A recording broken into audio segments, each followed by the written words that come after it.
great disturbance in the force, as if millions of voices suddenly cried out in terror and were suddenly silenced. I fear something terrible has happened. Salut, ça faisait longtemps. Bon, et vous vous en doutez vu le titre de la vidéo, aujourd'hui on va avoir beaucoup de choses à dire. Alors avant de rentrer dans le vif du sujet, je voulais vous proposer un petit top des meilleures photos que j'ai pu trouver sur la mode skateboard. Wouhou!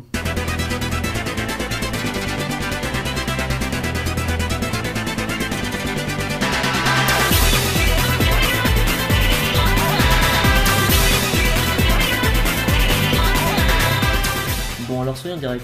Quel est le problème avec le fait que le skate soit à la mode? Alors là déjà je vais être clair, parce que bon, s'agissant des défilés ça semble assez évident pour tout le monde, mais ça l'est peut-être moins en ce qui concerne le phénomène des cruisers penny. Ce n'est pas du skateboard. C'est même pas vraiment comparable en fait. En fin de compte c'est un peu comme essayer de comparer le joueur de foot qui va suivre des entraînements toutes les semaines, qui va disputer des matchs professionnels ou amateurs une fois par mois, et le mec qui va jouer au foot vite fait sur la plage pendant ses vacances à la mer. Les deux personnes n'auront pas le même vécu, le même rapport à leur activité, ni les mêmes intérêts, etc. Le footballeur de plage ne saura jamais, par exemple, à quel point il est déprimant de rater un penalty décisif en demi-finale contre l'équipe B de Clermont-Ferrand, et à quel point il est important que le capitaine se montre réconfortant. Comme John, parce qu'après tout, on fait toujours partie de l'équipe. Ah, qu'il était gentil, John. Et qu'est-ce qu'il était beau sous la douche. Bref, ce sont deux activités totalement différentes, comme le sont le skateboard et le penny. Bon, laissez-moi organiser ma pensée. Premièrement, c'est pas grave d'être un footballeur de plage, il n'y a aucun problème à faire du penny. On pourrait éventuellement se dire que c'est dommage de s'arrêter là et de passer à côté du vrai skate, mais en vrai on s'en fout. Faut arrêter de croire qu'on vaut mieux que les autres. Je veux dire, chacun fait ce qu'il veut, il faut juste ne pas confondre les deux. Et cela nous amène au deuxième point.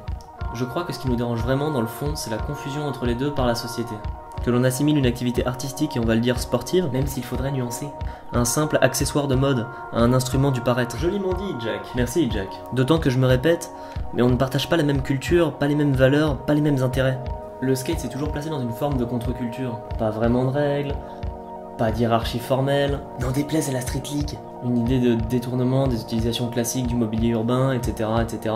Alors évidemment, quand il y a confusion avec un simple phénomène de mode, diffusé par des publicitaires sous crack, des marketeurs à la con, des journalistes incompétents et parfois des marques de skate elles-mêmes. Hein, Vance, je te regarde toi. Avec mépris.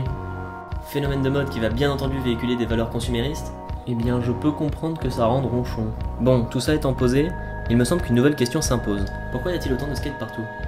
Parce que oui, depuis quelques années, il y en a vraiment partout. Bon, peut-être pas autant que ces putains de mignons, vous allez me dire. Je déteste les mignons. Mais on en voit quand même dans les pubs Coca-Cola, sur des affiches, à la télé, dans les journaux, au fond de la mer, dans les blogs de mode, dans des clips de mauvais rap.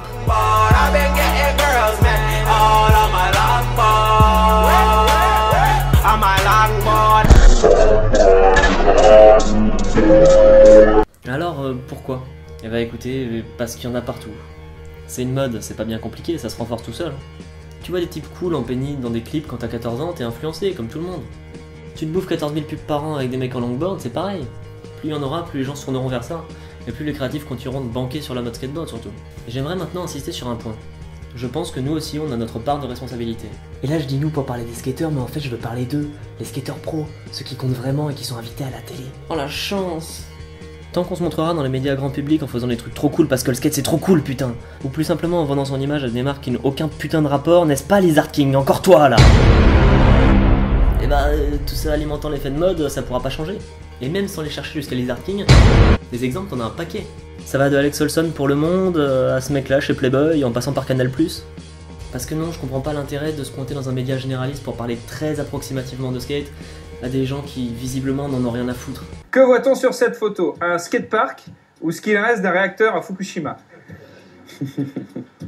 Hello darkness, my old friend. Même si tu sens qu'il y a des enjeux économiques derrière, quand littéralement les premières secondes de l'interview commencent par une putain de publicité. Sam Partex, vous venez donc à Paris ce week-end dans le cadre du Soch Park, une tournée de skate partout en France, donc si j'ai bien compris, vous aussi vous êtes passé chez Soch. Exactement, je suis passé chez Soch. Mais dites-le. Je suis passé chez Soch. Il arrive à le dire, énorme, c'est beau quand même. Sérieux. C'est beau quand même. Va falloir qu'on parle de sponsoring un de ces quatre. Enfin bref. Arrêtons de participer à la mode skateboard et délaissons les médias qui n'ont rien à voir avec. Ou alors au moins cessons d'être hypocrites à râler après parce que le skateboard c'est devenu trop fashion. Salut. Il arrive à le dire, énorme. Tout se passe au niveau des pieds. C'est beau quand même, c'est beau quand même. Yeah.